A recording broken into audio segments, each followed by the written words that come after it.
Session, Senator Johnson. Thank you. Colleagues, HB 5012 is the budget bill for the Department of Consumer and Business Services. With the recommended amendment, the measure continues the agency's activities at the current service level and adds additional expenditure limitation to accommodate actions adopted by the Emergency Board. It further provides increased personal capacity for workload increases in the workers' compensation area, Oregon OSHA, insurance, and building codes divisions. Corrects the funding type for 11 positions, recharacterizes certain expenditure limitation to allow federal revenues to be expended as federal funds, and creates the budgetary implementation of SB 1, the Oregon Health Insurance Marketplace.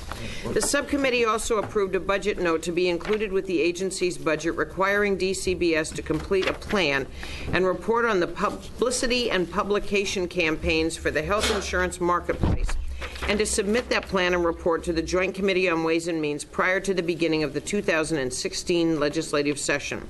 Your Transportation and Economic Development Subcommittee recommends HB 5012 be amended by the -2 amendment and be reported out due pass as amended.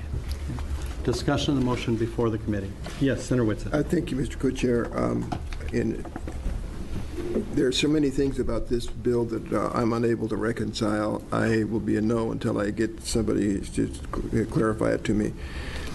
The $32 million funding for the exchange, it comes from $8.2 million transfer from Cover Oregon, $21.2 million insurance premium assessments, and $13.3 million transfer from Oregon Health Authority, which comes to $42.6 million. So there's a $10 million apparent discrepancy there.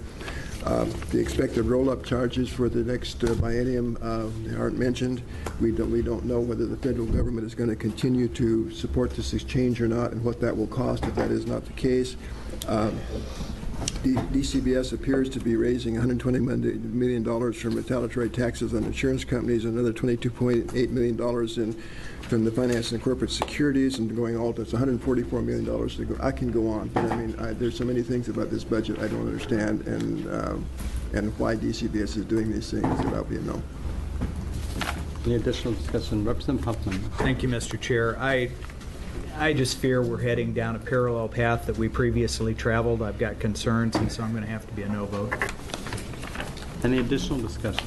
Yes, Senator Draw. Yeah, I'm going to jump on the bandwagon. I'll be a no vote. And this is a department that just loves administrative rules, and they love forming administrative rules. And this is another agency that needs to get the message that business isn't a bad thing, and that right now that this agency doesn't have high regard for business, and I think it's just really sad.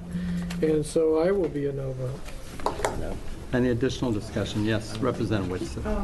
My concern is about the advertising budget, $2.3 million, and if I recall during the hearing, it was actually closer to $4 million that they're going to spend on advertising the Oregon Health Insurance Marketplace.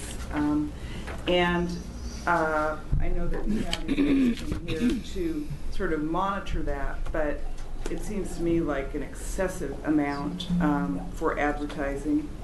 And also, I believe there was nearly $1 million in this for abandoning a lease of a building that they had. Perhaps Senator Johnson can elaborate on that. Yes, Senator I'd be Johnson. happy to speak to that. Vacating the lease would result in an early termination fee of approximately $1 million. So there are 5 years left on the lease that is somewhat below market rates. And I have listened to the director at length and am convinced that maintaining this lease at this juncture makes sense. Slightly more than half of the Tri-County cases are heard at the Portland building are coming from Clackamas and Washington counties. So it seemed to me to make good business sense to maintain the lease. But didn't they say that basically they weren't going to, that they wanted to move everything out of that into a building in Salem? No, they're going to maintain the lease. Right, but I thought that part of the reason they didn't want to in committee, I thought we heard that maybe that was another building, that they were moving the part of the system out of that. I'd be happy building. to call the Okay. professional Okay. staff. It will be okay, Representative Whitsitt, if we get you an answer to that. Yeah. Or would you like to try to answer? Mr. Snyder? Members of the committee, Matt Stanford, Legislative Fiscal Office, Co-Chair Devlin, Representative Whitsitt. My understanding is there's a certain amount of fluidity to this plan, but a number of the Cover Oregon folks are going to move here to Salem. They're going to move some of those operations, but there's some workers' compensation, some other operations at the Department of Consumer Business Services that are going to move into the building in Durham because of the favorable lease terms, so that they won't have to negotiate higher lease terms in the buildings they are. Great, thank you. And Mr. Chair, if I could also respond to the question of the advertising. There was both robust conversation in committee as well as with the professional staff and the co-chairs about the advertising budget. I think all of us were worried about dancing rain clouds and girls with guitars, and asked very much for a strategy with clear goals.